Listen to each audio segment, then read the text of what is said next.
All right, so I'm Amy Powell-Versteeg, and we're going to talk about a project that I created for my master's in gerontology. Rebekah was my chair for that, and she graciously agreed to come and help me with this TED Talk, so I'll let her introduce herself. Thanks, I'm Dr. Rebekah Perkins. I'm an assistant professor clinical in the College of Nursing and grateful to be here today. So, go ahead and fence. All right, so meet Patty. She's 70, she's sharp as ever, and she's still working full-time as a corporate travel advisor. And she's the kind of woman who remembers your favorite seat on the plane and the best time to see the tulips in Amsterdam. So Patty's vibrant, she's independent, she loves to exercise, and she's deeply engaged in her life and in her community. Then one day she hears 3 words: "You have Parkinson's." It's early though, and her symptoms are subtle. Her doctor is even optimistic and says exercise is key. So Patty does what any proactive older adult would do, and she seeks out a physical therapist. She's ready to move, to learn, and to really fight for her future. But instead of a real plan, she gets a shrug. You're doing really great for your age. I know that research suggests that high-intensity exercise is what we need to do, but I don't really think you need it right now. You're staying active, and that's really what matters. She didn't get any individualized plan. The therapist didn't recognize her, I gotta read my notes, sorry.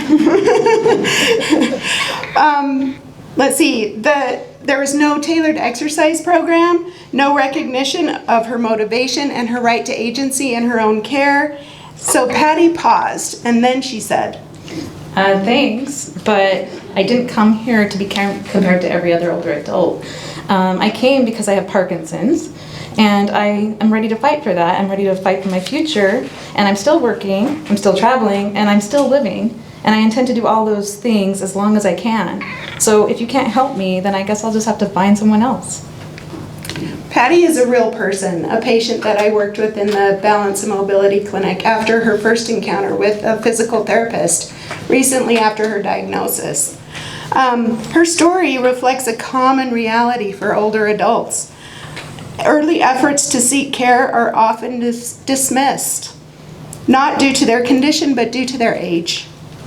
Her experience highlights a deeper issue rooted in education: how future clinicians are taught to view aging. The physical therapist's response, though likely unintentional, revealed a gap that begins in the classroom. When students learn to associate aging with decline and dependency, they carry those assumptions into practice. If curricula focuses more on pathology than possibility and portrays older adults as passive rather than active partners, we unintentionally teach future clinicians to lower both their expectations and their efforts. This talk is about changing that. So, as we've said, Patty's experience is unfortunately not unique, and it really reflects a growing challenge in healthcare and how we train our future workforce. So as life expectancy rises, there's going to be over 1.2 million people who are expected to actually be diagnosed and live with Parkinson's by 2030. And that's not just a statistic that's around the corner. It's really a call to action for us. Older adults will need informed, proactive care, but are we really preparing students to meet that need fully? Not really yet. So ageism, it's a subtle and pervasive issue that continues to shape healthcare and education, and it shows up in stereotypes, biases, assumptions, and how older adults are negatively portrayed in even some of the case studies that we write, even if it's unintentional. And it really discourages interest in geriatrics and fosters a clinical culture where patients like Patty are really often overlooked and even dismissed. In fact, over 90% of older adults have experienced some form of age discrimination at some point. In healthcare, that can mean things like limited access, biased decision-making, and exclusion from care decisions and even research. And this is even more complicated for people who live with complex disorders like Parkinson's. So ageism is really shaping how students see older adults in healthcare. And too often they're taught, directly or indirectly, to view older people maybe as frail, unmotivated, incapable, or even difficult. These stereotypes don't just affect attitudes, they really influence the career paths that students will take. And that's really the problem. And as well, many students leave their training feeling underprepared, unprepared, and not really interested to care for older adults with complex needs. And even fewer choose to specialize in geriatrics despite the growing demand. For example, right now in the US, there's only one geriatrician for every 10,000 older adults. Imagine that if it was a pediatrician, there's like an 8 times more demand for geriatricians. And so that's really a staggering gap. Providing thoughtfully structured, sustained, and positive intergenerational contact offers meaningful path forward in education. And it helps students challenge their stereotypes, build empathy, and see older adults as active partners in care. Yet physical therapy programs still lack standardized curricula around this, and its impact on attitudes toward aging and Parkinson's remains largely unexplored in the literature. So to bridge this gap, we need to reimagine how we prepare students to care for an aging population with the respect, curiosity, and clinical excellence that older adults deserve. So let me introduce the impact model. I developed the impact model by integrating 2 existing frameworks.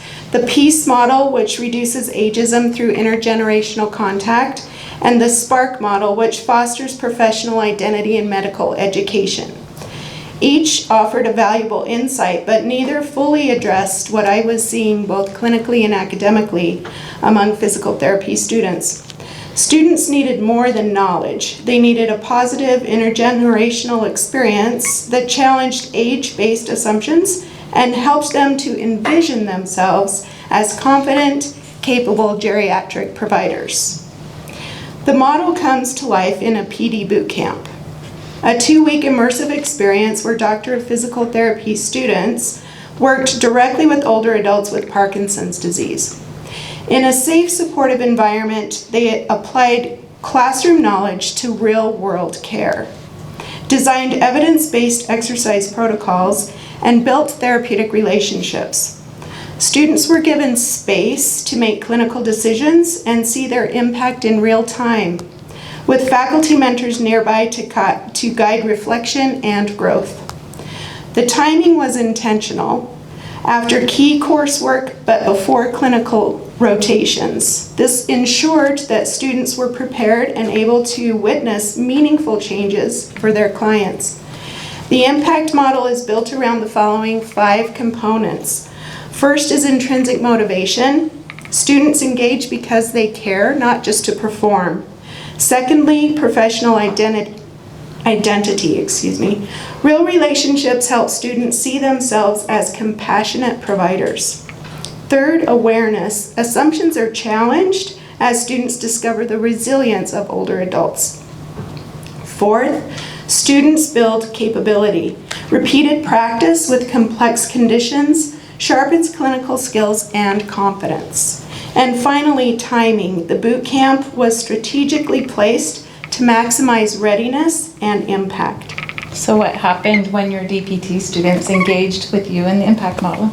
Well, I'm glad you asked that question, Rebekah. Because I asked them. After the PD boot camp, we're probably not on the right, okay. Well, let's go back. There we go. After the PD boot camp, I conducted interviews to explore how the students' knowledge, attitudes, and perceptions had shifted. The results were clear and powerful. 4 themes were identified from the data.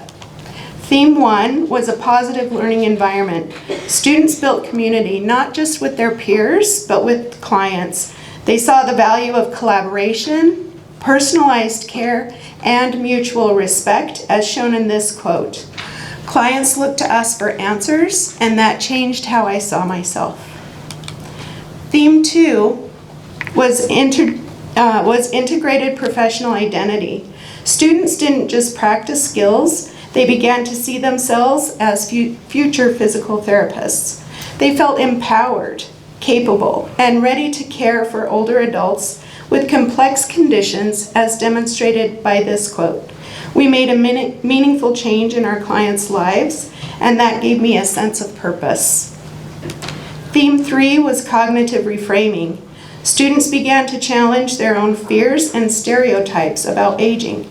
They saw strength, resilience, and capability in their clients, and it changed how they thought about aging itself, demonstrated in this quote. We think older adults are frail, but they can be just as active and fit as young adults if they're supported. And the fourth theme was a priming effect. Students came in with prior experience and assumptions about aging. The boot camp helped them connect classroom learning to real people, deepening their understanding and showing them that older adults are not just case studies, but partners in care. As exemplified in this quote, "We were all learning and growing together. It was fun and it was real."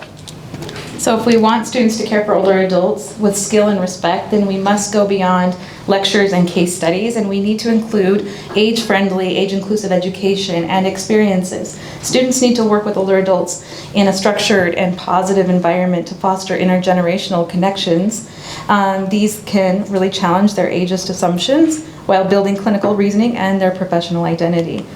So that's what Impact Model offers, is real relationships with older adults, safe monitored spaces, a human lens on aging, and evidence-based positive experiences.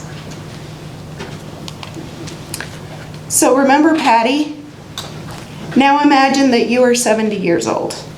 You're looking forward to retirement after decades of hard work. You're finally ready for the adventure, the travel, the hobbies, the freedom that you've postponed while building your career. Then you hear 3 words: you have Parkinson's. You're motivated, you're informed, you're ready to fight for your future, but the system sees your age before it sees you. This is the reality for too many older adults, and it's shaped in part by how we teach. So this is our call to action. We want you to ask yourself, what age-based biases have you unintentionally taught? How will you change the way that you teach? And how do you want to be treated as you age? This isn't just about curriculum, it's about culture. It's about preparing a workforce that sees aging not as decline, but as a stage of life worth investing in. Because the care that we teach today is the care we will receive tomorrow. Thank you.